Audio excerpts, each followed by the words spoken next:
Gak tahu tinggal make kamera loh. Memang ini sama mawon. Sama lu lah. Ini mesti.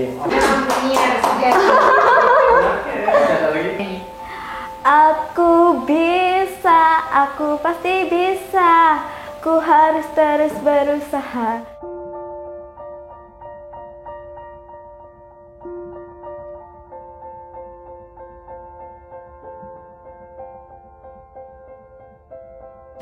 Usianya berapa? 19 tahun. 19 tahun. 42. 38 tahun. Saya sekarang usia 27. Usia umur 61. Usia saya sekarang 26 tahun, Januari udah 27. 52, 17 tahun. Bidang apa sih yang sekarang ini lagi digeluti atau yang sedang kamu tekuni? Terapis sama online shop. Boleh dong diceritain sedikit tentang hal itu? Di rumah saya ngebuka online shop dan itu jualnya bidang fashion, dan saya di rumah juga buka klinik pijat, ya umum lah pada umumnya, seperti pada umumnya terapis. Penjahitan. Jahit apa aja? Apa saja? Oh, apa saja? Iya. Bisa ya? Bisa. Sekarang saya terapi pijat. Petatu apa baca cacat untuk cara ketua pil. Kegiatan Mbak Sumiati biasanya mendampingi sosialisasi bahasa isyarat untuk teman-teman juga untuk Sama untuk masyarakat umum mengajar untuk mau mengajar belajar dan sejarah untuk vitamin lecot. Saya juga mengajar Bu Widi. biasanya Mbak Sumi memberikan sosialisasi bahasa isyarat pada masyarakat umum bersama lembaga sosial dan Mbak Sumi Nonton TV, cuci piring, terus Yang lain ada? bikin gelang Wow, bilang apa tuh? dari manik-manik itu, terus dirakit sendiri. Kadang ngerakitnya tuh sampai jam 12 malam gitu. Suka begadang ya berarti? Iya. Oh, masak. Nonton TV, main. Oke, bisa masak apa nih? Oh, itu masak mie, masak nasi, semua bisa. Wow, masak sendiri ya biasanya? Ya. Itu aja. sama bantuin itu ditutup Iya. iya Juga bantuin itu tadi ditutup Saya sekarang sedang di Linksos sebagai administrasi di Linksos. Juga sekarang tahun 2020 saya menangani difabel penyita alam, seperti itu. Berarti sempat Ya, daki sempat daki Gunung Banyak, Kawi, Buta. Kemarin sempat ke Arjono, ke Putuk Lesunya. Sementara ini yang mulai saya kerjakan mulai SMA itu jasa, Mbak. Jadi pembuatan akte kelahiran, akte kematian, surat pindah nikah maupun pindah tempat. Untuk komunitas saya bergabung di KPSI. KPSI itu sendiri adalah Komunitas Peduli Skizofrenia Indonesia. itu bisa diceritain mungkin tentang apa aja kegiatannya? Kalau KPSI kopdarnya itu 3 bulan sekali. Selama ini ada macam-macam kegiatannya. Ada kita ngadain berbagai pelatihan menulis, keterampilan atau kerajinan tangan, terus macam-macam. Ada juga sesi sharing, psikoedukasinya dan games. Itu tempatnya juga kita pindah-pindah. Pernah di taman, di VEDC, di RSJ Lawang, di Rumah Sakit Saiful Anwar, di rumah-rumah teman KPSI sendiri juga pernah gitu. Jadi kita kan masih belum punya tempat sekret tertentu yang menetap gitu. Jadi ya seperti itu. Ada yang mau diceritakan tentang kesehariannya mungkin? Oh, ini cerita versi panjang atau versi pendek aja? Versi pendek. Ini panjangnya sehari gak selesai nanti. Garis besar aja ya, Iya. kayak keseharian. Ya. Ya dulu karena saya kan sekarang kan labelnya tunanetra ya, difabel, penglihatan saya yang berkurang. Keseharian saya kan mijet. Ya setiap hari ya kerjanya ya mijet. Lah dulu itu saya cerita tentang netra saya dulu ya. Kan soalnya orang melihat kadang nggak percaya kalau saya tunanetra, soalnya bola mata kayak normal. Ya kayak orang melihat. Kalau saya nggak pakai tongkat mungkin nggak percaya. Lah dulu kan saya kecelakaan tahun 2012 waktu sudah lulus SMK ya mungkin. Dulu sama sempat sudah kerja di TU di sekolahan madrasah. Setelah itu saya setelah netra kecelakaan kan, setelah penglihatan saya menurun, akhirnya saya ditawanin dinas sosial itu ke Malang pelatihan pijat. Saya dulu sempat nggak pingin seorang masih muda kok tukang pijet ya. Kan soalnya tukang pijet itu kan identik dengan tunanetra. Maksudnya identik dengan orang yang lebih tua. Rata-rata biasanya orang pijet itu soalnya orang yang lebih tua lah, intinya yang usia lanjut lah, tukang pijet. Lah akhirnya setelah di pelatihan di Malang itu awalnya ya nggak suka. Setelah mendalami terus saya dulu akhirnya termotivasi dari alumni situ.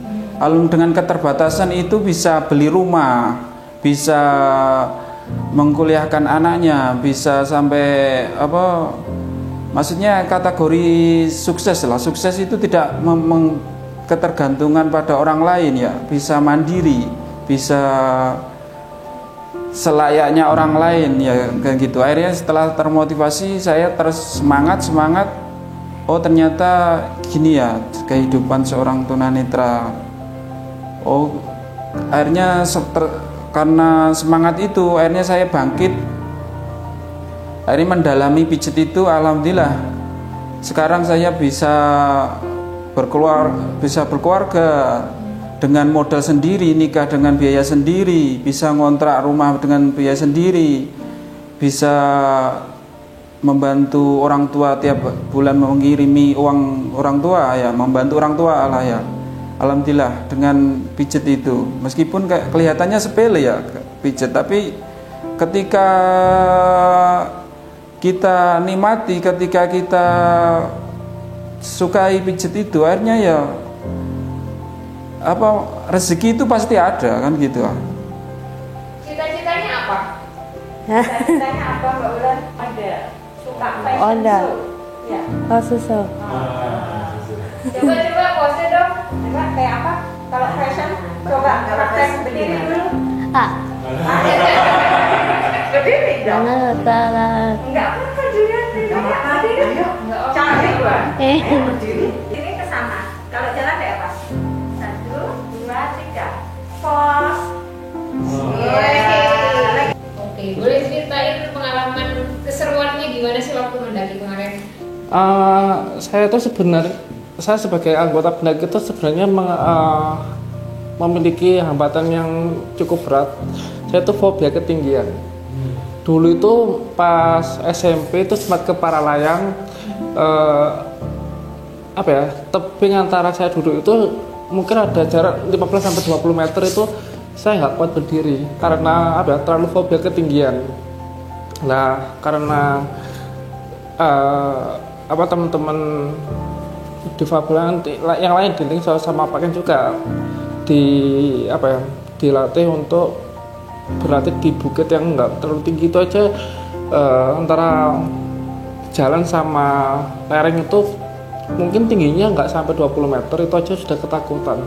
Tapi kan karena latihan terus dan kita juga latihan di Gunung Wedon, dan ketinggian Gunung Wedon tersebut 660 meter kalau nggak salah, dan itu pun juga mengalami nervous lah karena sering berlatih di situ. Dan Pak Ken juga memberikan, Pak Ken sebagai pembina Lingsos itu juga memberikan memberikan keyakinan ke saya, kalau sampai jatuh saya tolongin lah.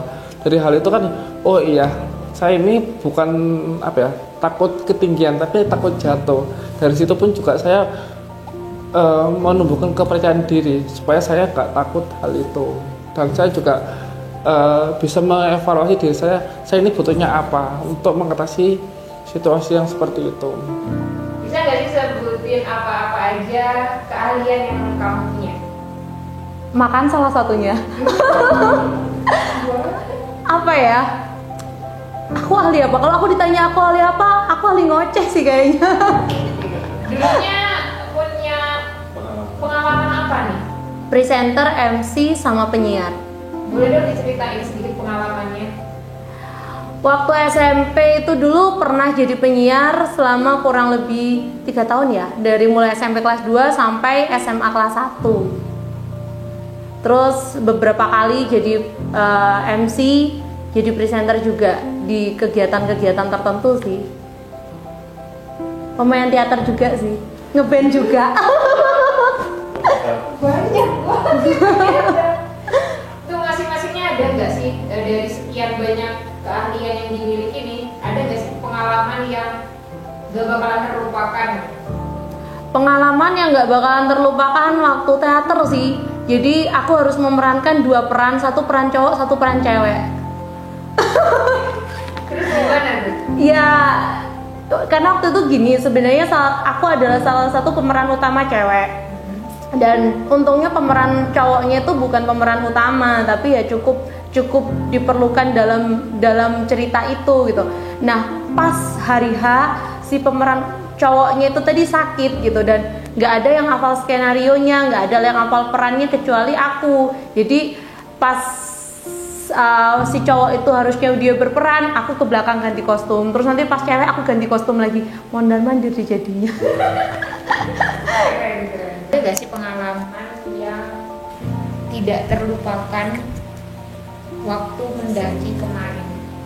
Kemarin dia saya pikir pertama puluhnya baru lebih tinggi, tapi Artolo lebih berdua, tapi belum capai ini. Tapi gak apa-apa, itu tak sulit jalan, tak sulit, tak curam, tak rem lah apa aja. Mbak Zumiati pernah melakukan pendakian di Gunung Semeru waktu itu dengan teman-teman tuli, dan kebetulan dengan pengalamannya beliau sempat trauma karena sering ditinggal dengan teman-temannya, dan begitu ketemu Lingsos mengadakan pendakian, beliau ikut gabung, dan ternyata di Lingsos tidak pernah ditinggal karena di Lingsos saling menunggu. Dan setelah Semeru yang tertinggi di Pulau Jawa, harapan Mbak Sumiati bisa naik ke Gunung Arjuna sampai puncak. Kalau Gunung Arjuna harus beda, cuma tak masalah umur, tak masalah, tapi harus bekal putih tim lebih kuat. Mendaki gunung. Kenapa? Pulau Elotin. Mendaki gunung tidak memandang umur. Seperti Mbak Sumiati kan umurnya sudah 50-an. Yang penting kita selalu berpikiran positif karena semuanya inklusi. Berarti sampai ke ketinggian berapa yang sudah diraih? Kemarin yang di Buta itu sampai puncak kurang lebih 2000 berapa saya lupa. Kalau yang di Gunung Kawi itu hampir dari puncak, tapi nggak sampai ke puncak karena kemarin sempat mengalami cedera lutut, jadi saya lebih baik fisik saya, tenaga saya buat turun daripada saya paksakan ke atas, nanti turunnya malah membebani tim seperti itu. Dan kemarin pun juga di Kawi apa ya, jalannya pun juga cukup sulit. Pertama hujan, kedua licin, ya itu yang membuat apa ya, teman-teman di pabrik yang lain juga banyak yang jatuh, keplesetan seperti itu juga saya. Ya, jadi lebih baik saya turun seperti itu. Ada hal yang paling berkesan nggak waktu mendaki yang nggak bakalan terlupakan? Apa ya? Saya ingin mendaki gunung itu ingin apa ya? Bukan untuk menaklukkan, tapi saya ingin bahwa saya bisa berubah lebih baik. Dalam arti setiap pendakian kan pasti ada evaluasi. Dalam arti hambatan apa yang saya pernah alami di gunung tersebut atau apa. Saya kepingin naik ke gunung tersebut bahwa saya sudah sudah mempelajari diri saya sudah mengerti saya ini seperti apa dan kebutuhan saya ini seperti apa, seperti itu. Dengan rewardnya sebuah pendakian tersebut. Berarti ada banyak pelajaran yang didapat. Iya. Ya, pendakian menjadi sebuah hobi juga sebagai pembelajaran hidup juga. Jadi evaluasi kita dari umur 23 tahun ini saya belum mengerti saya ini apa, maksudnya saya ini kebutuhan saya itu apa, dan kontribusi saya ke teman-teman itu apa, kontribusi saya ke masyarakat itu seperti apa. Lah karena adanya pendakian ini kan saya bisa mengevaluasi, oh ternyata kebutuhan saya saat pendakian seperti ini, hambatan saya seperti ini. Jadi pas hal itu diterapkan ke masyarakat, berinteraksi sosial, saya bisa, oh ternyata kontribusi saya bisa seperti ini. Itu yang bisa saya berikan ke teman-teman difabel, terus juga ke masyarakat, seperti itu. Ada hal yang mungkin keseruan apa yang benar-benar nggak bisa terlupakan waktu sama teman-teman? Kalau keseruannya saat kita kopdar ya, kita tuh bisa juga untuk tambah teman, tambah pengalaman, ilmu juga. Di samping untuk terapi juga kan, terapi untuk bisa bersosialisasi lagi di dalam masyarakat. Dan kita juga ada sesi sharingnya juga itu, dan psikoedukasi. Di situ kita kan bisa tanya jawab tentang apa problem kita. Di sana kan ada tergabung dari psikiater, psikolog atau tenaga ahli kesehatan lainnya, dan ada juga para caregiver, baik itu ODS juga sendiri atau penderitanya juga ikut gabung di situ. Banyak juga mahasiswa juga kadang ikut gabung di acara situ gitu. Hobinya apa? Hobinya nyanyi. Wah, boleh dong nyanyi. Aku bisa, aku pasti bisa. Ku harus terus berusaha. Bila ku gagal, itu tak mengapa. Setidaknya ku telah mencoba. Aku bisa, aku pasti bisa. Ku tak mau berputus asa. Coba terus coba sampai aku bisa. Aku pasti bisa.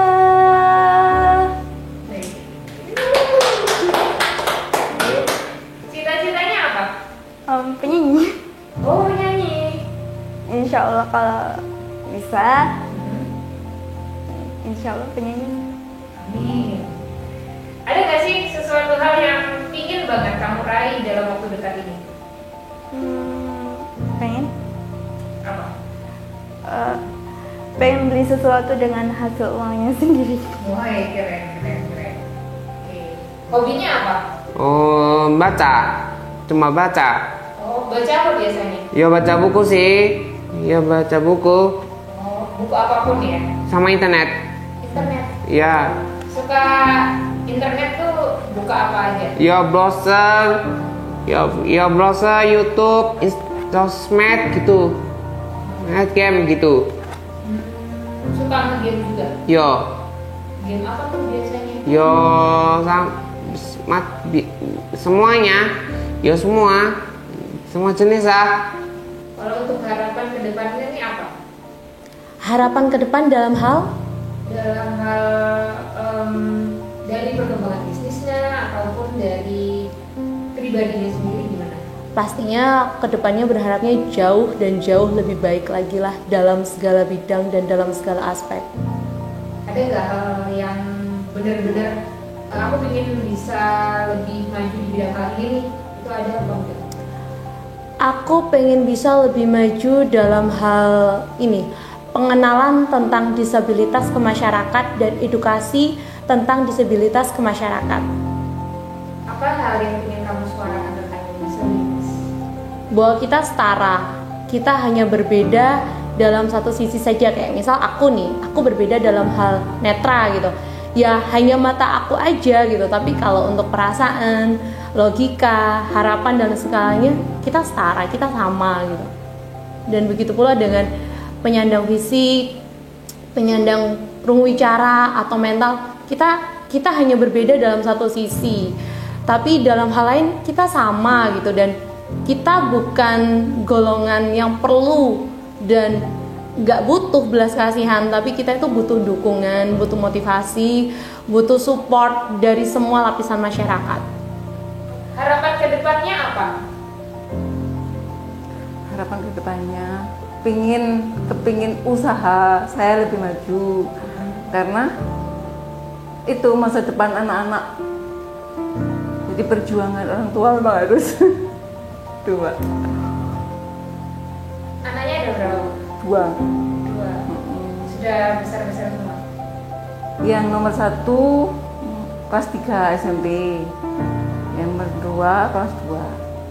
Nah itu kan butuh perjuangan. Boleh diceritain apa aja tentang mungkin harapannya untuk anaknya ke depannya kayak gimana, atau bakalan apa ya, punya keinginan apa untuk anak-anaknya, bisa diceritain.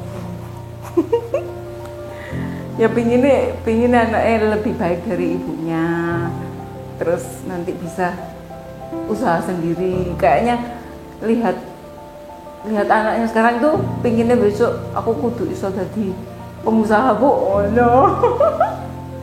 Pengusaha apa, Bu?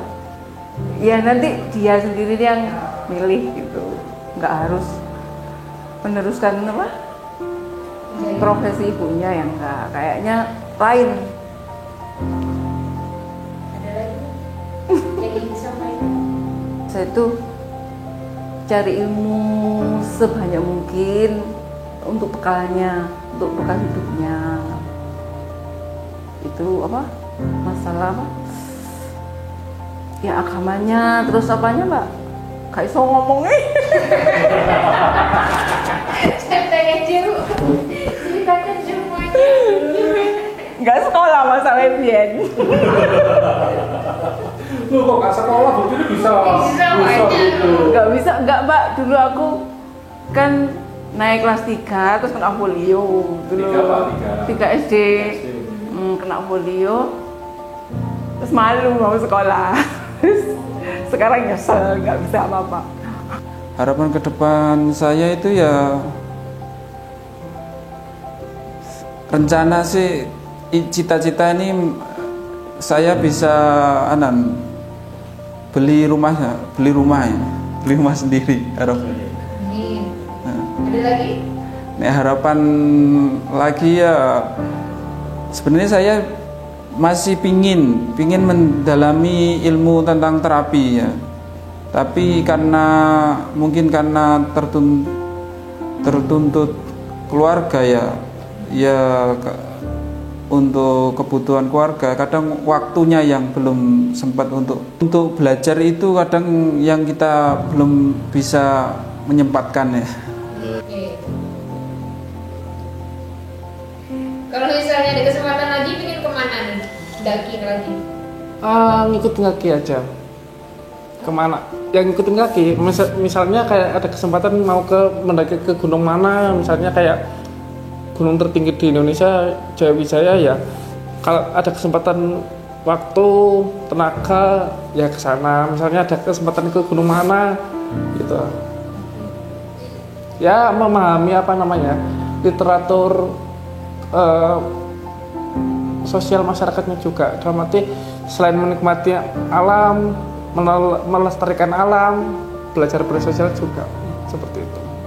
Harapan kedepannya kita dapat melakukan berbagai kegiatan yang bermanfaat lagi bagi semua, dan kita dapat menghapus stigma yang ada di masyarakat. Itu aja. Ada harapan untuk kedepannya apa? Harapan saya berharap semua harus ikut jalan supaya berasa luar biasa. Makan kalau perempuan harus bisa superwoman di Wapen. Saya berharap teman-teman difabel semua bisa ikut, salah satunya untuk pendakian. Pendakian kan juga inklusif ya, dan juga buat perempuan difabel bisa ikut tergabung juga, karena perempuan juga Wonder Woman. Kalau saya sendiri pribadi sebenarnya secara akal pikiran bergerak yang lebih menonjol itu ingin menggerakkan teman-teman, karena selama ini produksi teman-teman disabilitas itu kan banyak, tapi kalahnya itu di penjualan. Ini punya rencana kita mau buat bazar inklusi, dan insya Allah merambat ke yang lain, itu mungkin ke galeri-galeri. Rencana kedepannya seperti itu.